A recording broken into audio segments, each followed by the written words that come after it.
est suspendue.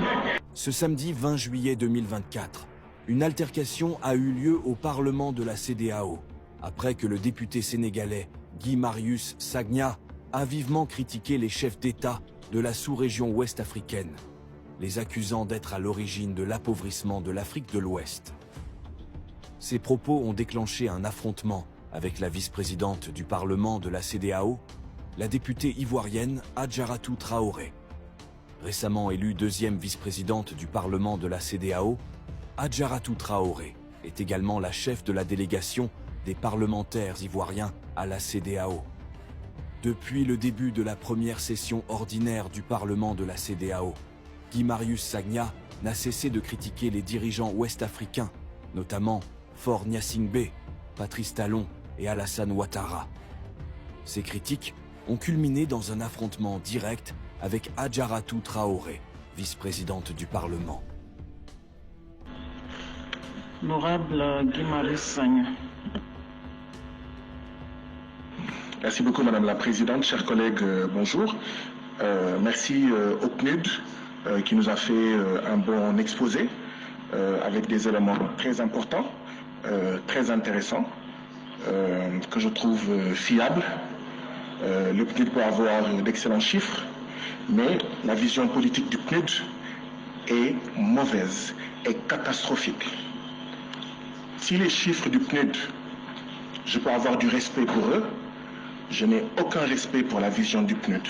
Et je vais vous dire pourquoi. Le titre du document que vous nous avez présenté, c'est « État des lieux, pauvreté et inégalité en Afrique de l'Ouest ». En réalité, le titre devrait être « État des lieux, appauvrissement et non pauvreté ». Appauvrissement et inégalité en Afrique de l'Ouest. Tant que le PNUD va continuer à dire pauvreté, le PNUD en réalité n'est pas dans une perspective de soutenir la sortie du sous-développement. C'est appauvrissement. Nous sommes les pays les plus riches de la planète Terre. Tant que les gens diront que l'Afrique de l'Ouest est pauvre, ça veut dire que ces gens-là font partie du problème. C'est appauvrissement. Mais pourquoi vous n'osez pas dire appauvrissement? Parce que qui a appauvri l'Afrique? Ce sont nos présidents. Et vous ne voulez pas fâcher nos présidents. Vous ne voulez pas que l'Afrique soit... Chers collègues, contrôlez votre langage. Contrôlez votre langage. Qui a appauvri l'Afrique? Ce sont nos chefs d'État. Contrôlez votre langage, sinon je vous retire la parole. Maintenant, je veux que vous mettiez.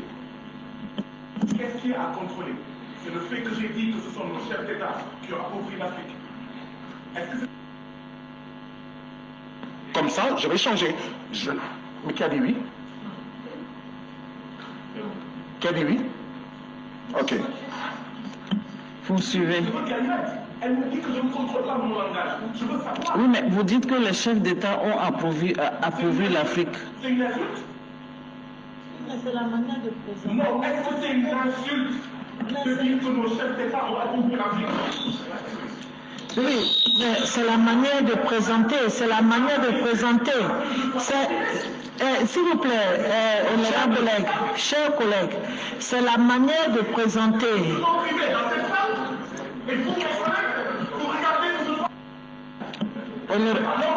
S'il vous plaît, la liberté de parole ne veut pas dire que vous devez dire n'importe quoi à l'endroit des chefs de regard. Oui, c'est n'importe quoi que vous êtes en train de dire. Mais c'est vous qui... C'est plus n'importe quoi que qui que ce soit. Vous êtes n'importe quoi. Vous êtes n'importe quoi. Vous devez contrôler ce que vous avez à dire. Vous devez contrôler. Vous ne pouvez pas vous adresser au chef d'État. Ce ne sont pas vos amis. Vous ne pouvez pas vous adresser au chef d'État n'importe comment. Je ne suis pas d'accord.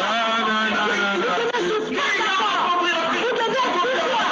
Nous avons l'obligation de la parlementaire tout droit. Vous ne pouvez pas vous adresser au chef d'État n'importe comment. Qu'est-ce que ça veut dire?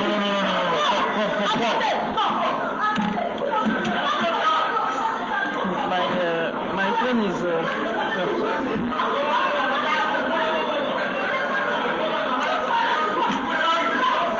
Chers collègues, la séance est suspendue.